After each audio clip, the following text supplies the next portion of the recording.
Okay, so I'll talk about the appendix. This is the Manual of Surgical Pathology, Leicester.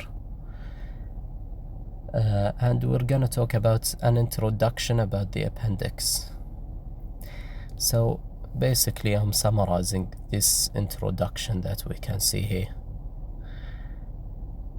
You can read it out or just listen to the bullet points that I've got from it, as they are the summary form of that summary. So appendectomy, why is it performed? It is due to acute appendicitis most of the time, and to my knowledge it is the most common surgery done. Why do we do microscopic examination? This is a debatable topic in pathology, and there is a couple of points that we can give to it, because it serves as a way of a quality assurance for why if we're doing so many appendectomies, how are we so sure that this is actually acute appendicitis? So it does serve as that. And the other thing is that we have incidental findings. In 1.5% of those we have tumors, and another 1.5% is infections. So it is significant, although it might not affect the patient at all, even if they have those tumors, because they're not migrated or they're not anywhere else in the body. But it helps to lock down those patients, or be able to know those patients, to make sure that we prevent any disease from metastasizing. So it could be in the colon and went into the appendix, or it could be somewhere else as well in the body.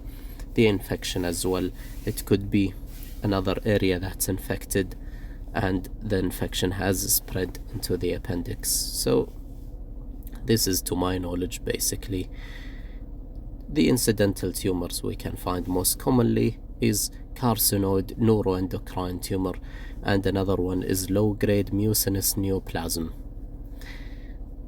We can find adenocarcinomas, we can find other tumors, but these are the most common ones. Usually where do we find them is in the distal part of the tip of the appendix, so the most distal part of the appendix.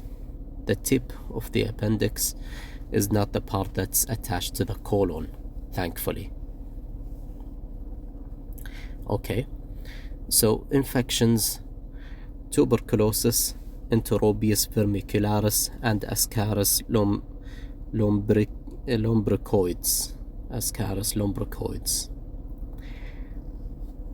So there are other incidental findings like lymphoma, because we know that there is lots of lymphoid tissue and this lymphoid organ basically. Endometriosis and neuromas are also significant findings. A high yield association is that mucinous appendiceal neoplasms are the most common cause of pseudomyxoma pirotoni.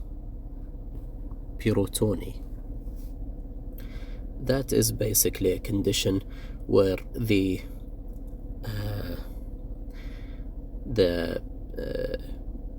peritoneal cavity in the abdomen gets filled with mucus.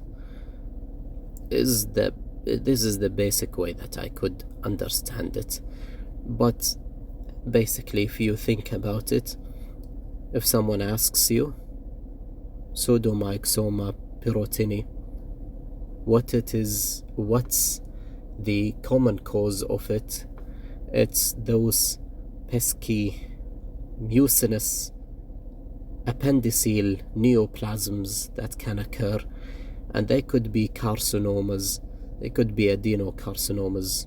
Either way, this is what I understand to my point of view, and thank you.